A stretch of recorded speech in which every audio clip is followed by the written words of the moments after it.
जलजीवन योजनेच्या कामाची चौकशी करण्यासाठी समिती गठीत।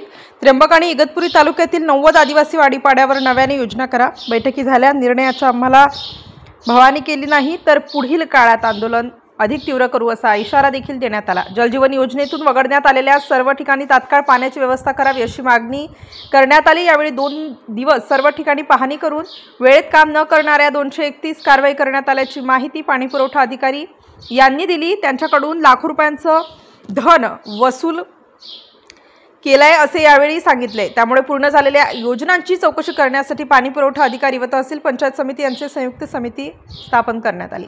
जाणीवपूर्वक आदिवासींना पाणी पुरवठ्यापासून वंचित ठेवल्याप्रकरणी इगतपुरी तालुक्यातील धारगाव आणि कुशेगाव येथील ग्रामसेवकावरती कारवाई करण्यासाठी कारणे दाखवा नोटीस काढण्यात येणार।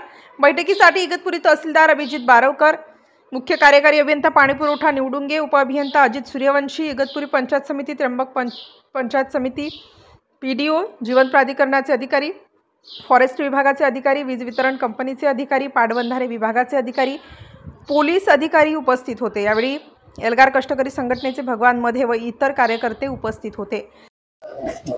एल्गार कष्टकरी संघटनेच्या वतीने आम्ही पाणी लढा जो सुरू केला आहे, गेले 4 महिने आमचा लढा सुरू आहे की प्रत्येकाच्या घरामध्ये नळाने पाणी गेले पाहिजे। कारण इगतपुरी आणि त्र्यंबकेश्वर या तालुक्यामध्ये 15 धरणं असताना महिलांना हंडाभर पाण्यासाठी पायपीट करावी लागते आणि या सर्व महिलांना त्यांच्या दारात नळ मिळाले पाहिजे। हा जो लढा सुरू केला आम्ही, त्या लढ्याच्या अनुषंगाने आम्ही काल मंत्रालयावर धडक देणार होतो।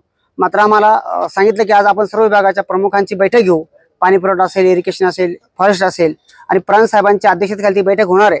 त्या बैठकीसाठी आता आम्ही सर्व कार्यकर्ते, सर्व आंदोलक इथे आलेलो आहोत। आज जर आमचं समाधान झालं नाही त्या बैठकीमध्ये किंवा आमच्या ज्या मागण्या त्या जर मान्य झाल्या नाही तर आम्ही 2 निर्णय आम्ही घेतलेले आहेत आणि ते मी आपल्या चॅनलच्या माध्यमातून जाहीर करतो। एकतर मुंबईला जाणारं जे पाणी आहे ते आम्ही 2 दिवसात रोखणार किंवा आम्ही मंत्रालयामध्ये कोणालाही न सांगता पाणीपुरवठा मंत्र्याच्या कॅबिनमध्ये आम्ही मात्र घुसणार, हे मात्र आम्ही जाहीर केलेलं आहे।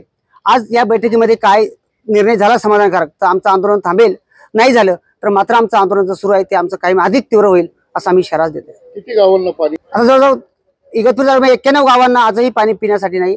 91 गावं आणि त्यांचे पाडे, त्र्यंबकेश्वरमध्ये 300 पाड्यांपेक्षा जास्त आदिवासी पाडेत, त्या पाड्यांना अद्याप पिण्यासाठी पाणी नाही। त्यांना घरोघर पाण्यासाठी रात्रीचा दिवस करून आणि त्यांना स्टार न्यूज साठी मोहसिन पठाण, नाशिक।